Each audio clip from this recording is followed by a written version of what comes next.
ونسلم على رسوله الكريم أما بعد فقد قال الله تبارك وتعالى في القرآن المجيد والفرقان الحميد أعوذ بالله من الشيطان الرجيم بسم الله الرحمن الرحيم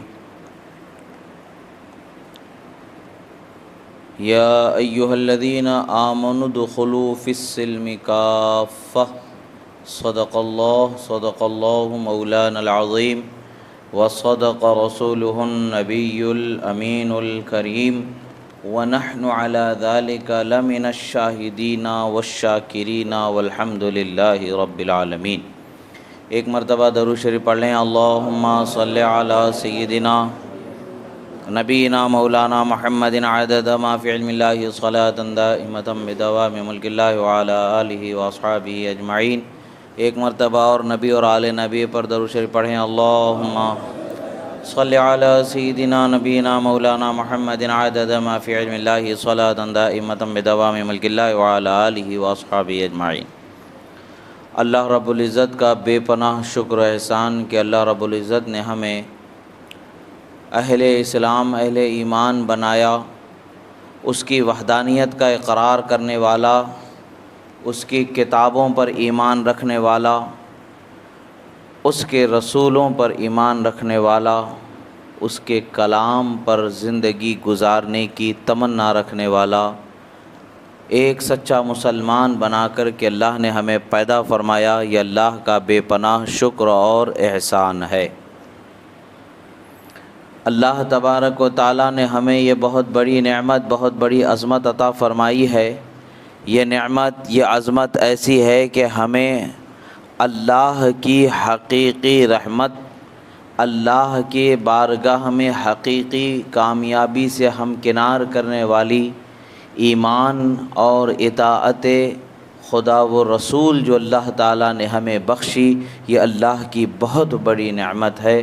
اس نعمت کے ملنے پر ہم تا دم زیست اگر اللہ کی بارگاہ میں شکر گزار رہیں تب بھی اس نعمت کا حق ادا نہ ہوگا، حق شکر ادا نہ ہوگا۔ مگر اللہ نے ہمیں فرمایا کہ اگر تم میرا شکر گزار بن جاؤ، میرا شکر کرو گے تو میں تمہیں نعمتوں میں مزید نعمتوں کا اضافہ کروں گا، مزید نعمتیں عطا کروں گا، اور اگر ناشکری کرو گے تو جان لو کہ اللہ کا عذاب سخت ہے اور اللہ تعالیٰ سخت عذاب دینے پر قادر ہے۔ بے شک اللہ تعالیٰ عذاب بھی دے سکتا ہے، وہ قدرت والا مالک و پروردگار ہے، چاہے تو رحم فرما کر کے ہمیں رحمت اور آسانی عطا فرما دے۔ اللہ تعالیٰ نے ہمیں یہ نعمت دی ہے اسلام کی، تو اس نعمت کو بچائے رکھنے کی ضرورت ہے۔ اللہ نے ہمیں سنتوں کے ادا کرنے کی توفیق بخشی ہے، تو اس نعمت کو سنبھالے رکھنے کی ضرورت ہے۔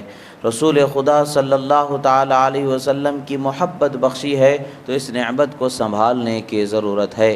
جان لو کہ رسول اللہ صلی اللہ تعالی علیہ وسلم کی ذات کو اللہ تبارک و تعالی نے ایسا بنایا، وَمَا كَانَ اللَّهُ لِيُعَذِّبَهُمْ وَأَنْتَ فِيهِمْ، اللہ نے فرمایا کہ اے میرے حبیب، اللہ کو یہ شیوا نہیں دیتا کہ آپ ان میں موجود ہوں اور ان لوگوں پر عذاب نازل کیا جائے۔ یعنی وجود مصطفیٰ صلی اللہ تعالی علیہ وسلم ہمارے لیے اللہ کے عذاب سے بچنے کی ضمانت اور امان ہے۔ رسول اللہ صلی اللہ تعالی علیہ وسلم کا وجود، اب ظاہر سی بات ہے آخر مومن مسلمان جنت میں ہی جائیں گے، جہنم سے کیوں اس کے ہمیشہ ہمیش کے عذاب سے بچائے جائیں گے؟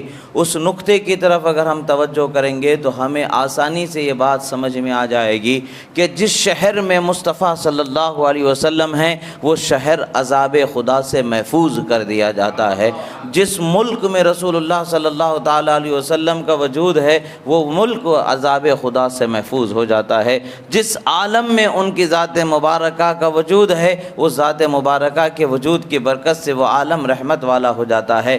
پھر سرکار کی ذات کسی ایک شہر کے لیے خاص محدود نہیں ہے، کسی ایک ملک کے لیے خاص محدود نہیں ہے، کسی ایک گاؤں کے لیے خاص محدود نہیں، کسی ایک عالم کے لیے خاص نہیں ہے، بلکہ اللہ تعالیٰ نے فرمایا وَمَا أَرْسَلْنَاكَ إِلَّا رَحْمَةً لِلْعَالَمِينَ، ہم نے آپ کو سارے عالم کے لیے رحمت بنا کر کے بھیجا ہے، سارے جہانوں کے لیے لیے رحمت بنا کر کے بھیجا ہے۔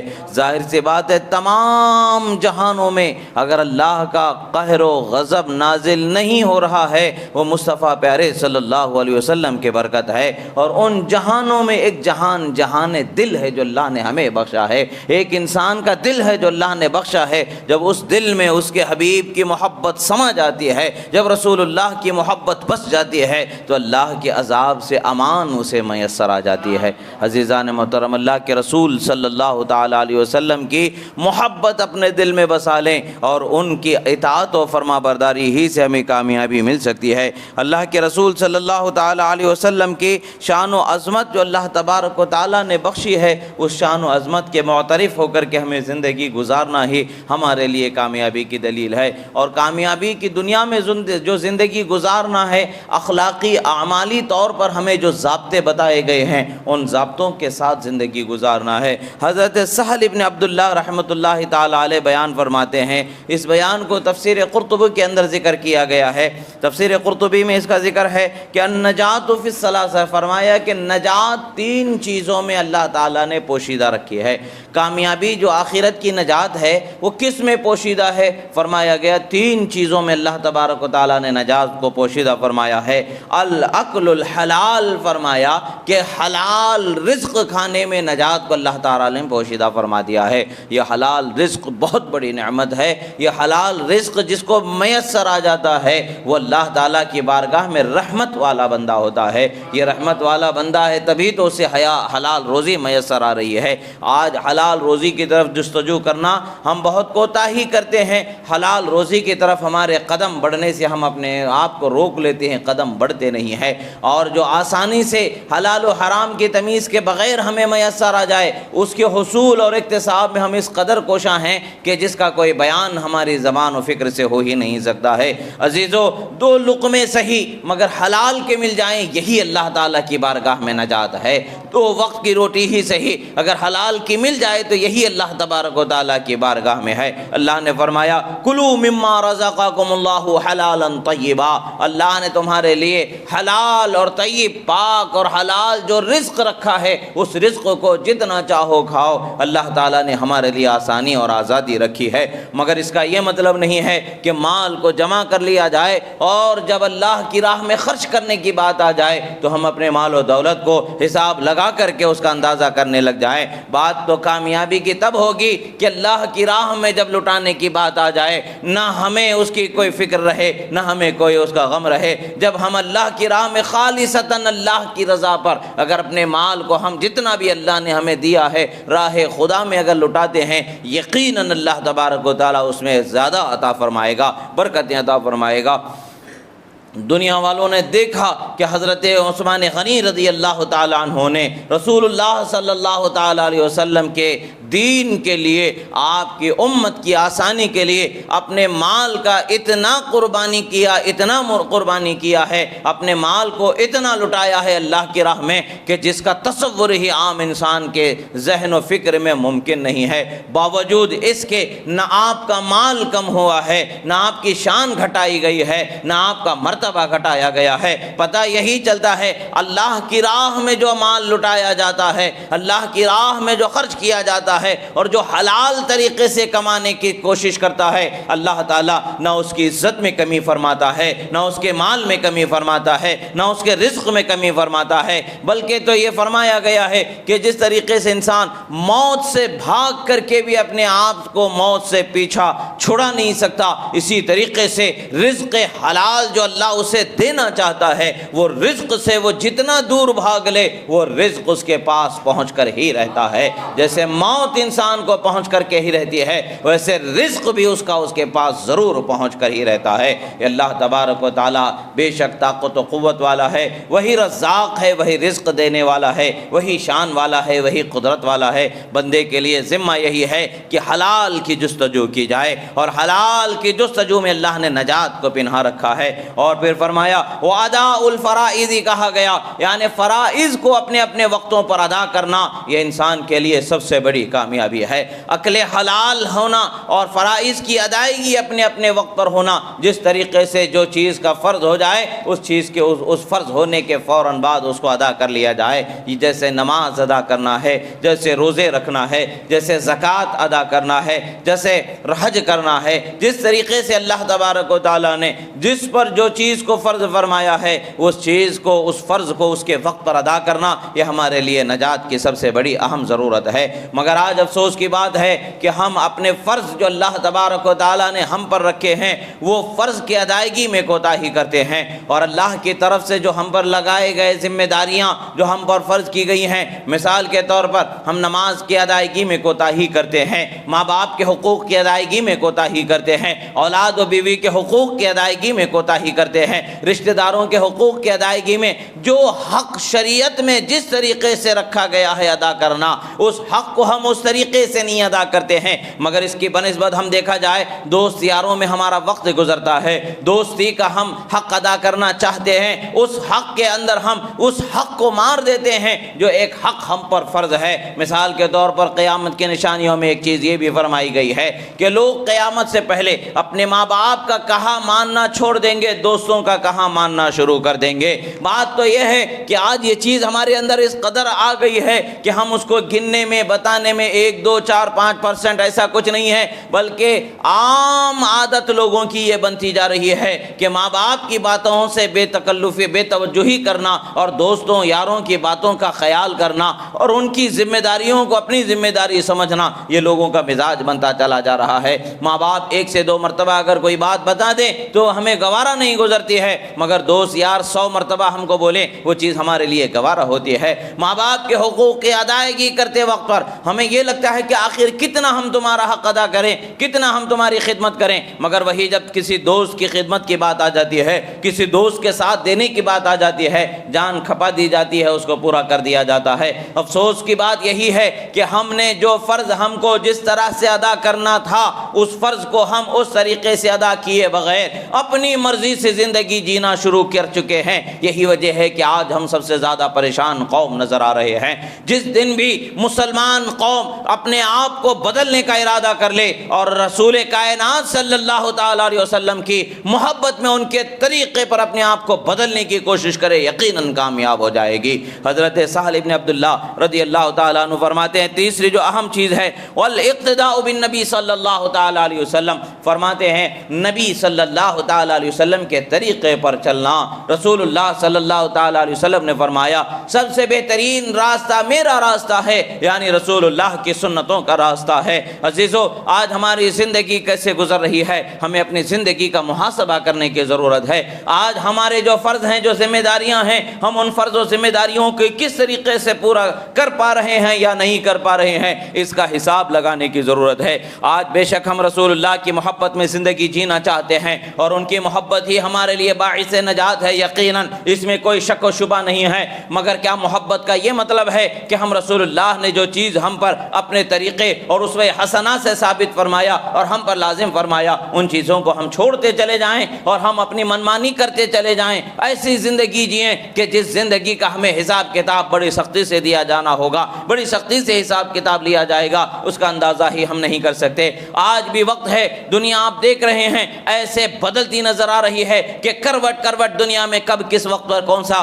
طوفان آ رہا ہے، کتنی جانیں دنیا میں جا رہی ہیں، کسی کی زندگی کا کوئی بھروسہ نہیں ہے۔ دنیا آج تباہی کے ایسے دہانے پر پہنچ چکی ہے کہ جس کے لیے پلٹنے کا کوئی راستہ نظر نہیں آ رہا ہے۔ باوجود ان تمام چیزوں کے، ہزاروں لاکھوں موتوں کے ہماری نگاہوں کے سامنے گزر جانے کے بھی ہمارے ذہن و فکر کے اندر خوف آخرت اور خوف خدا، فکر آخرت بیدار نہیں ہو پا رہی ہے۔ وجہ کیا ہے کہ ہم نے اپنے آپ کو مطمئن کر لیا ہے کہ وہاں ہو رہا ہے، یہاں کچھ نہیں ہوگا، وہ مر رہا ہے، میں نہیں مروں گا۔ ایسا نہیں ہے، اللہ تبارک و تعالیٰ کا اٹل فیصلہ ہے۔ اللہ نے فرمایا کل نفس ذائقۃ الموت، ہر جان کے لیے موت کا مزہ چکھنا ہے۔ موت کب کس کو آ جائے، کس کو اپنی آغوش میں لے لے، کسی کو کوئی خبر نہیں ہے۔ ضروری نہیں کہ کسی میزائل کے گرنے سے ہی مارا جائے، ضروری نہیں کہ کسی توپ کے دہانے پر ٹھہرا کر دیے جانے پر، گولہ چلانے پر، گولہ بارود پر، یا آگ لگ جانے پر،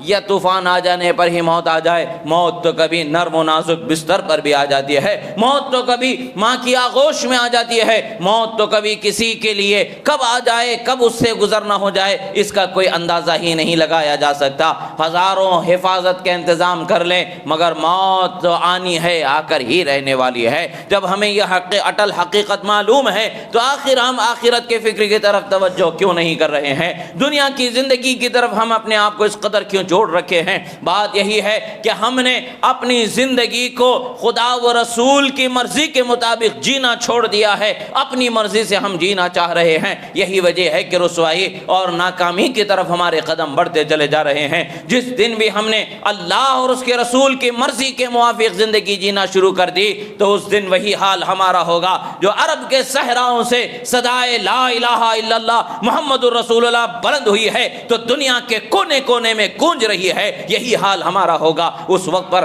ایسا ہوگا کہ دنیا کا کوئی ایک ذرے برابر حصہ باقی نہ بچے جہاں پر صدائے لا الہ الا اللہ محمد الرسول اللہ بلند نہ ہو جائے۔ بات تب ہے کہ ہم اپنے آپ کو اس امانت کے سنبھالنے لائق بنا لیں۔ بات تو تب ہے کہ ہم رسول اللہ کا جو کلمہ پڑھ رہے ہیں اس کلمے کا حق ادا کرنے والا بنا لیں۔ موت تو موت آنی ہی ہے مگر مومن کے لیے موت تو معراج ہے، موت تو خوشی ہے، موت تو عرس ہے، موت تو اس کے لیے بشارت ہے، اس لیے کہ موت کے بعد سے اب اس پر اللہ کی رحمت کے سلسلے شروع ہونے والے ہیں۔ سب سے پہلا سلسلہ زیارت مصطفیٰ، دیدار مصطفیٰ قبر میں عطا ہونے والا ہے، اور جب مومن بندہ ہوگا اور رسول اللہ کے چہرے کی زیارت ہو جائے گی اور آپ کے رخ زیبا کا اثر جب اس بندے پر پڑ جائے گا تو اس بندے کے لیے کیا حال ہوگا، کس قدر اس کے لیے عید و سرور کا وقت ہوگا، اندازہ ہی نہیں لگایا جا سکتا۔ ہمیں اس دن کی تیاری کرنا ہے جس دن ہمیں حقیقت میں رحمتوں کو اپنے آپ کو حاصل کرنا ہے،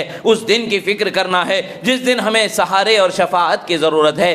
آج 2 وقت کھانا نہ کھائیں، 2 گھونٹ پانی نہ پئیں تو شام تک کے وقت گزر جائے گا، مگر 50,000 سال کے اس دن کی ہمیں فکر کرنا ہے جس کو اللہ تبارک و تعالیٰ نے قیامت کا دن بنایا ہے، حشر کا دن بنایا ہے، بتایا ہے، اور وہ دن کتنا بڑا ہے، 50,000 سال کے برابر ہوگا، اور پانی سوائے حوض کوثر کے کہیں نہیں ملنے والا ہے، اور حوض کوثر کا مالک و مختار رحمت للعالمین کو اللہ تعالیٰ نے بنایا ہے۔ جو ان کا وفادار ہوگا، جو ان کے طریقے پر چلنے والا ہوگا، جو ان کا پیارا ہوگا، حوض کوثر پر سیراب کر دیا جائے گا، اور جو ان سے اپنا رشتہ توڑ چکا ہوگا، جو ان سے دور ہو چکا ہوگا، وہ تو ایسے ہی پیاس کا حال اس کا ہوگا، پتہ نہیں کیا وقت ہوگا، پتہ نہیں کیا حال اس کا ہوگا، کوئی اندازہ نہیں لگایا جا سکتا۔ ہاں، اس کٹھن وقت پر بھی ہمارے لیے سہارا ہے رحمت عالم کی ذات بابرکت کا، آج بھی دنیا میں سہارا ہے رحمت عالم کی ذات بابرکت کا، آج بھی ہم امان میں ہیں تو وہ محبت مصطفیٰ کا صدقہ ہے، جو امان ہیں، زندہ ہیں، انہی کا صدقہ ہے، مر جائیں انہی کا صدقہ ہے، غازی ہو جائیں انہی کا صدقہ ہے، شہید ہو جائیں انہی کا صدقہ ہے، انہی کے صدقے میں سب کچھ اللہ تعالیٰ نے ہمیں زندگی بخشی ہے۔ جب اس حقیقت کو ہم سمجھ جائیں گے اور تصور میں اور صحیح معنوں میں حقیقت میں ہم جب اسے تسلیم کر کے اسلامی زندگی جینا شروع کر دیں گے، یقیناً زمین و آسمان ایک ایسے بدلتے ہوئے طوفان کو دیکھیں گے جس کا اندازہ نہیں لگایا جا سکتا۔ عزیزو، اپنے آپ کو بدلنے کی کوشش کریں، رحمت للعالمین کے نقش قدم پر چلنے کی کوشش کریں، اپنی فکر کو، اپنی سوچ کو اللہ اور اس کے رسول صلی اللہ تعالیٰ علیہ وسلم کے طریقے کے مطابق ڈھالنے کی کوشش کریں، کامیابی اللہ تعالیٰ عطا فرمائے گا۔ رسول اللہ صلی اللہ تعالیٰ علیہ وسلم فرماتے ہیں، حضرت جریر ابن عبداللہ رضی اللہ تعالیٰ عنہ بیان کرتے ہیں کہ رسول اللہ صلی اللہ تعالیٰ علیہ وسلم سے جب میں نے بیعت کی تھی تو رسول اللہ صلی اللہ تعالیٰ علیہ وسلم نے جو مجھ سے بیعت لی تھی وہ کن چیزوں پر بیعت لی تھی؟ رسول اللہ صلی اللہ تعالیٰ علیہ وسلم نے نماز قائم کرنے پر مجھ سے بیعت لی، زکوٰۃ ادا کرنے کے لیے مجھ سے بیعت لی، ہر مسلمان کی خیر خواہی کرنے کی مجھ سے بیعت لی۔ رسول اللہ صلی اللہ تعالیٰ علیہ وسلم نے نماز قائم کرنا اور زکوٰۃ ادا کرنا، ہر مسلمان کے ساتھ بھلائی کرنے کا یہ وعدہ رسول اللہ صلی اللہ علیہ وسلم نے ان سے لیا۔ پتہ چلتا ہے کہ کسی مسلمان کے ساتھ بھلائی کرنا یہ ایسی چیز ہے کہ جس کا وعدہ رسول اللہ صلی اللہ تعالی علیہ وسلم لیا کرتے ہیں۔ اور آج ہمارے حال کیسے ہیں؟ ہم بھلائی کرنا تو بہت دور کی بات ہے، کب کس طرح سے کسی کے پیٹھ کے پیچھے اتنا بڑا گڈھا کھودنے کا ہمیں موقع مل جائے کہ وہ اس میں گر جائے، دفن ہو جائے،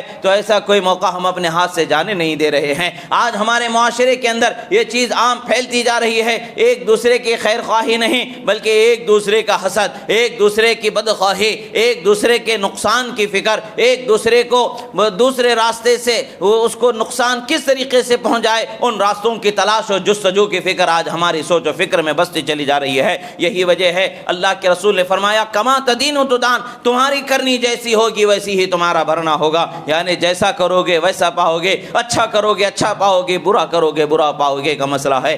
آج رحم دلی انسان کی فکروں میں،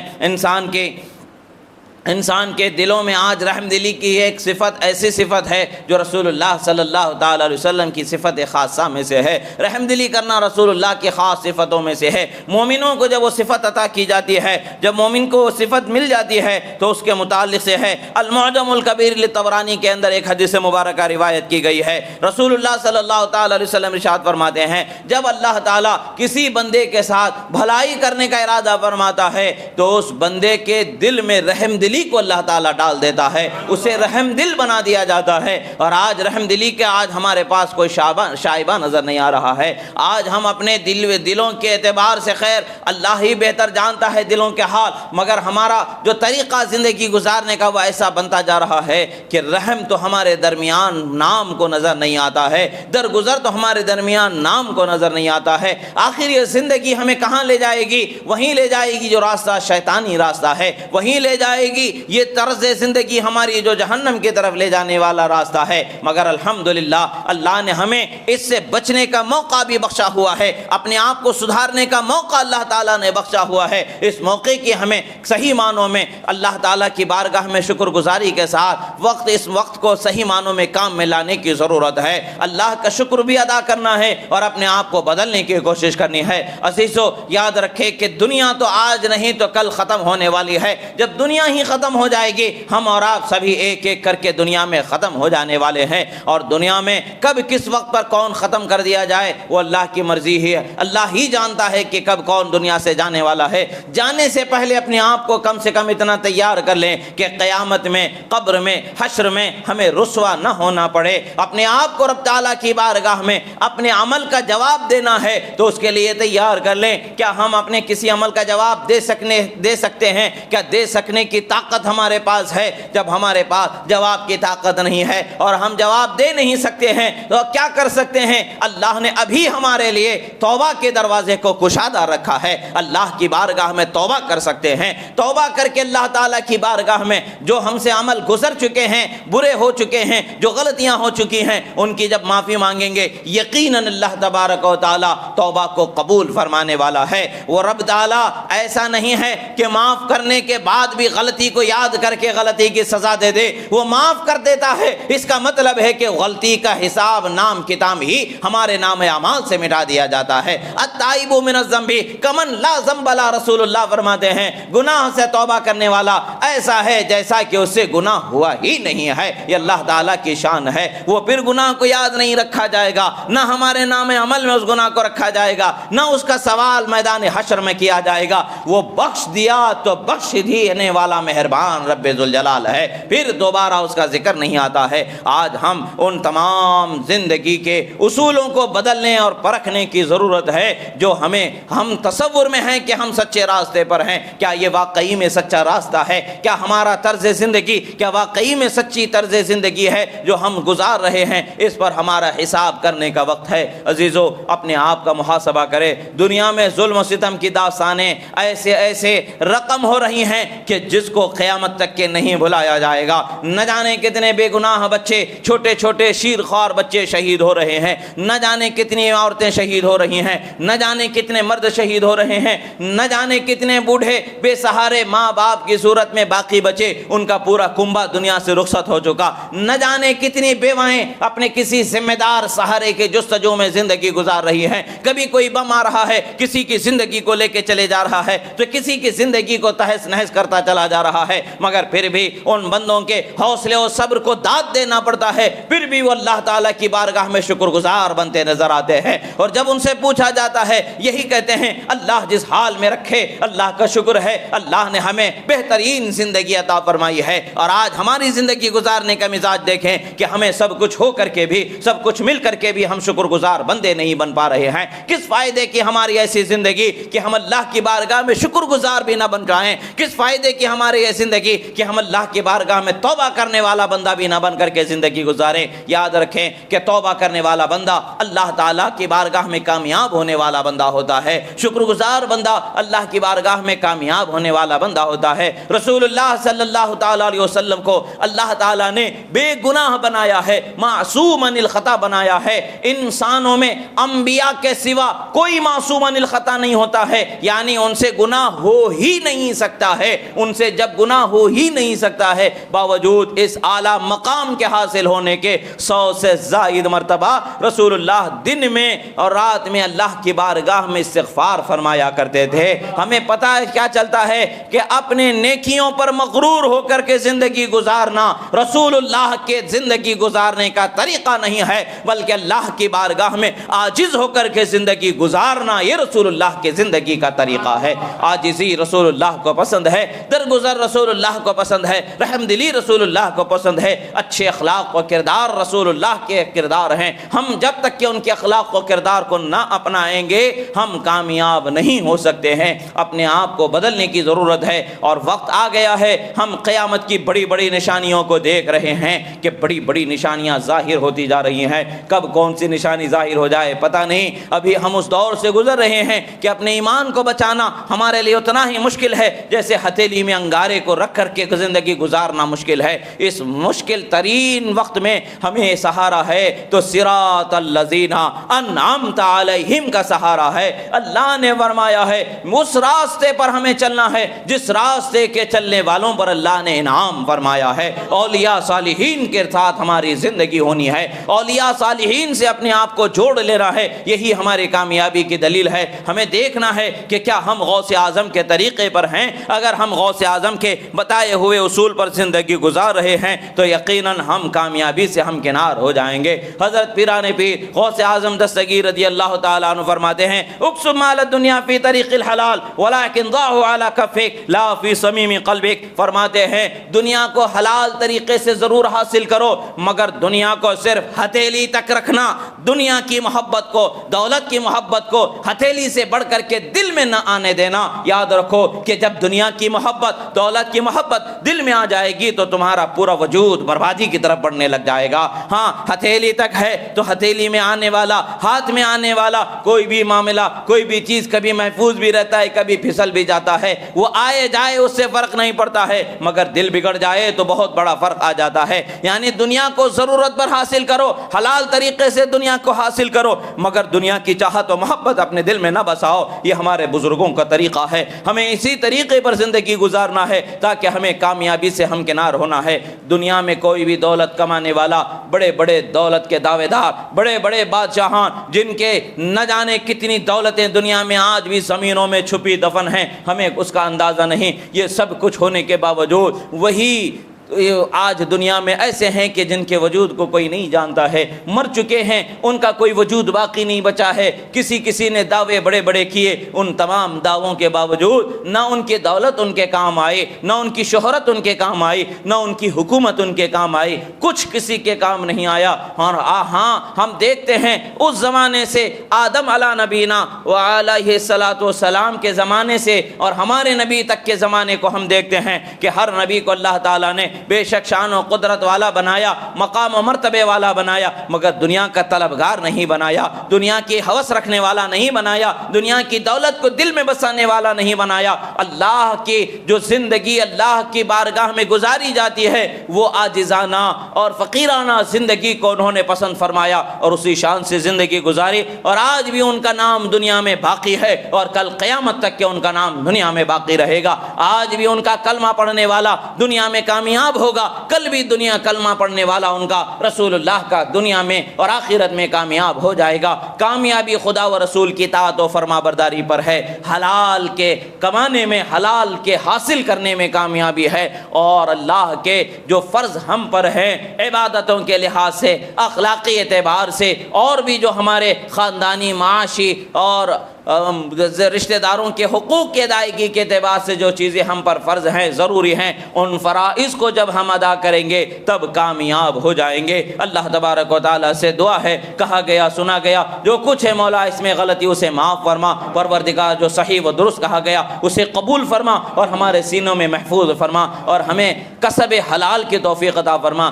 حلال روزی آسانی سے نصیب فرما، پروردگار حرام سے ہمیں دور فرما، نیکی پر قائم فرما، فرائض کی ادائیگی میں آسانی و سہولت عطا فرما، ہماری ادا کی ہوئی عبادتوں کو قبول فرما، جو ہم سے بھول چوک غلطی سہو لفظ سے جو عبادتیں ہم ادا نہیں کر پائے ہیں مولا، ان عبادتوں کے نہ ادا کرنے والے اس ہماری عادت کو معاف فرما اور ہمیں موقع نصیب فرما کہ ہم تیری بارگاہ میں عبادت گزار بندے ہو جائیں۔ پروردگار جہاں کہیں بھی مسلمانوں پر ظلم ہو رہا ہے مولا، ان ظالم حکمرانوں کو، ظالم بادشاہوں کو، ظالم فوجوں کو نیست و نابود فرما، مظلوم مسلمانوں کی مدد فرما، اہل اسلام کا بول بالا فرما، کفر کا منہ کالا فرما، مولا بیت المقدس کو آزادی عطا فرما، مولا بیت المقدس میں اہل اسلام کے پرچم کو بلند فرما، پروردگار اہل اسلام کی شہادتوں کو قبول فرما، ان کی شہادتوں کا صدقہ مولا ہمیں سر بلندی کی زندگی عطا فرما۔ اقول قولی ھذا استغفر اللہ لی ولکم ولسائر المؤمنین وما علینا الا البلاغ المبین برحمتک یا ارحم الراحمین۔